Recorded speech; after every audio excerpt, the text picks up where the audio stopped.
Lingering at the carnival, Rain seemed at ease. Warwick was suffering, and that was all she cared about. "Do you think he'll let her live?" Leah asked as they walked home later that night. "Probably not, but hey, not our problem." "I kind of feel bad for him, you know? I mean, she didn't even give him a chance." "It's not like we didn't warn her," Rain protested. "And besides, if she really cared about him, she'd be okay with it." "Can you imagine going to school knowing you've probably made out with a soul-sucking demon?" "What if they suspect us?" Leah asked. "I mean, they could start believing we're real too." It was definitely a point of concern, considering Sam had grown quite confident in his skills after what had happened at the fair. To say he might be brash enough to try and expose Rain was quite a possibility, although by the time Monday rolled around, he seemed far too busy gloating over Warwick when he didn't show up for class to pay much attention to anything else. Warwick didn't show up to art class either, and as the gym rolled around, Sam was well on his way to alienating the crap out of Matt over it. Liz had been as silent as death.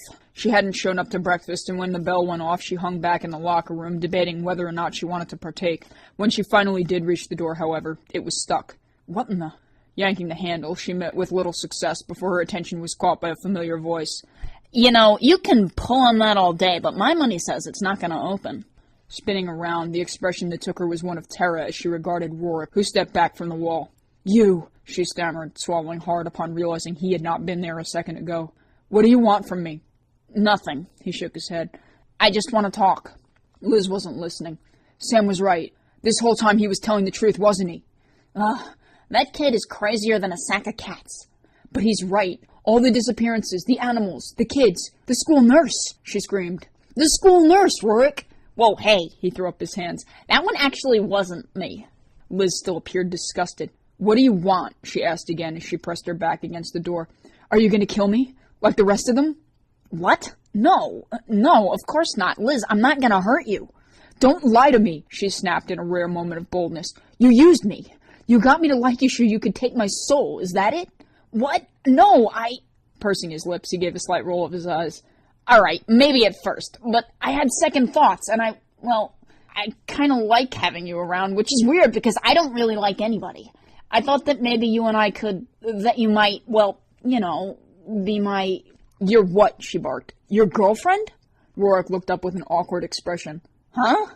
Oh, I was going to say minion, but I guess that works too." "Ugh," Liz shook her head. "You're a fiend. I would never be with you." "Whoa, hey, watch it with the insults, all right? It's not like I asked for this. As a matter of fact, I told you to stay put," he said sternly. "Why the hell didn't you listen to me?" Her response came in the form of an arched eyebrow and a flat look. "You really think I was just going to stand there, Warwick? It's a good thing I didn't," she hissed. "For all I know, you were planning to kill me. You're probably doing it right now, aren't you? Aren't you?" "No, Liz." He was beginning to get angry. "I'm not. And for the record, it's not like I have much of a choice." "What the hell are you talking about?" "I gotta eat to live, same as you. You scarf down cows and chickens, I prefer souls. We've all got our little problems, but I can't help the way I was born any more than you can." "It's not the same thing, Warwick. If you're going to kill me, you might as well just do it and save us both the trouble. It's not like you ever actually cared. It's not like you can actually feel anything." Her expression crumbled as tears started to well in her eyes and his own demeanor shifted. "Liz, look, I'm sorry, all right? You're the only friend I've ever..." "I'm not your friend, Warwick, or whoever you are. You need to go back to hell where you belong. I hate you. I never want to see your face again." This time it was his expression that faltered. "Don't worry," he sighed as the door gave way, permitting her leave. "You won't." Stepping from the gym, a look of deep grievance spread his face as he stuffed his hands into his pockets and started off the grounds. Returning home, he sauntered up the stairs and threw a momentary glance toward Rose, who lifted her head with an eep. "Pack your bags, Rose, we're leaving. It was a mistake to come here." Placing a hand against the wall, the room slowly began to return to normal. "You are right. There, okay? I said it. You happy?" She scoffed at him before vanishing, leaving all that remained a single playing card which he walked over and pocketed. Turning toward the bed, the mattress became fabric again, and Warwick snapped his fingers as a large void appeared above it. A second later, it expelled the badly decomposed body of the real Warwick, which fell onto it in a jumbled mess. "Sorry, kid," he said as he removed the hat he'd taken from him and placed it gently back on his head. "Looks like this time the joke was on me." Meanwhile, Liz had run from the locker room in tears. Bursting through the gym door, she paid no attention to the coach or any of the other students. "What did you say to her?" Leah barked at Rain. "Nothing. Maybe Demon Boy tried to come clean." Falling silent as well, Sam and Matt exchanged looks. "Don't." Reaching out as Sam went to follow, Matt caught his arm, and for once, he actually listened. "Somebody should." Rain sighed and begrudgingly got up to see what had happened. Running out of the building, Liz sat down on the front steps and buried her face in her palms. Approaching her cautiously, Rain cleared her throat. "What happened?" she asked with gray eyes. It took a second for her to reply.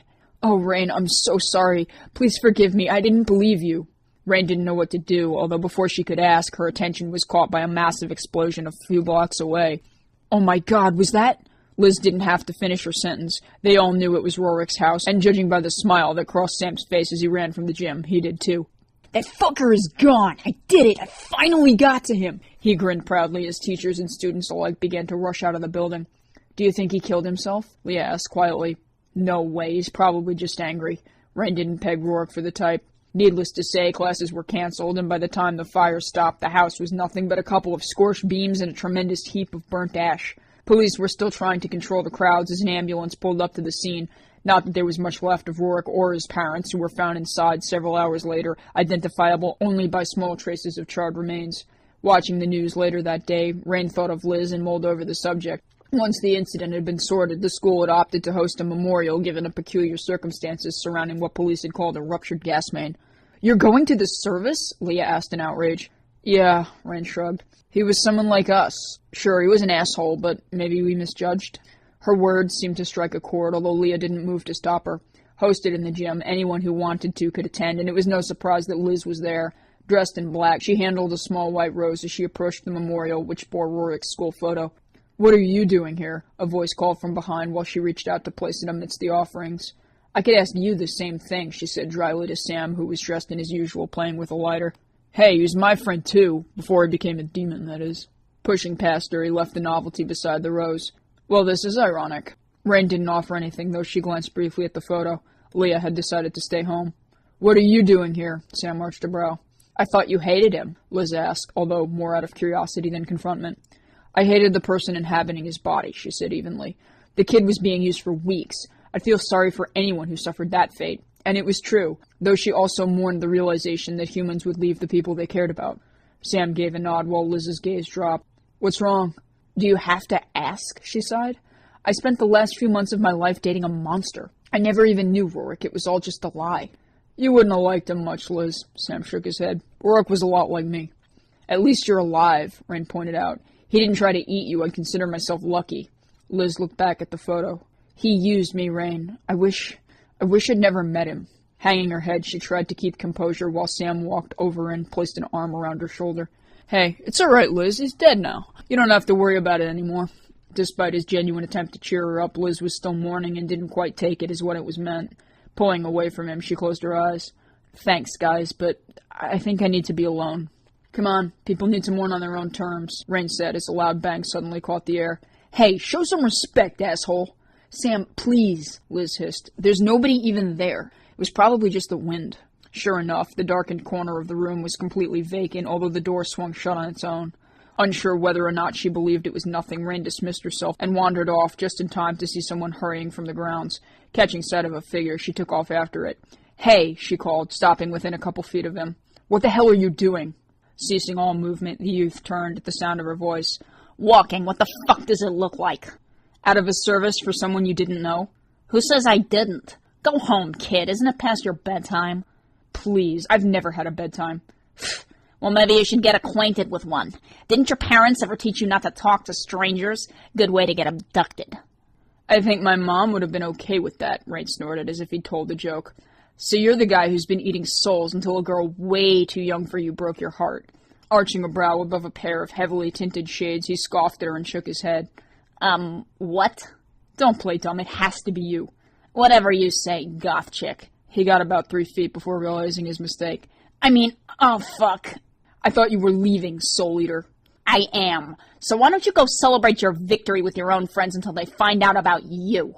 "Please, I have no intentions of being discovered." "Yeah, I said the same thing, and I'm not only older, but way more skilled."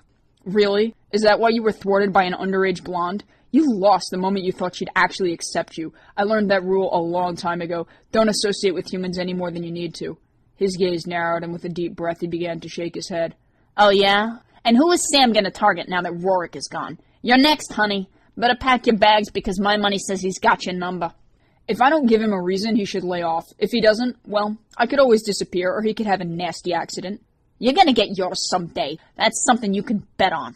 At least it'll be within my age group and I'll have some dignity. Can't say the same for you.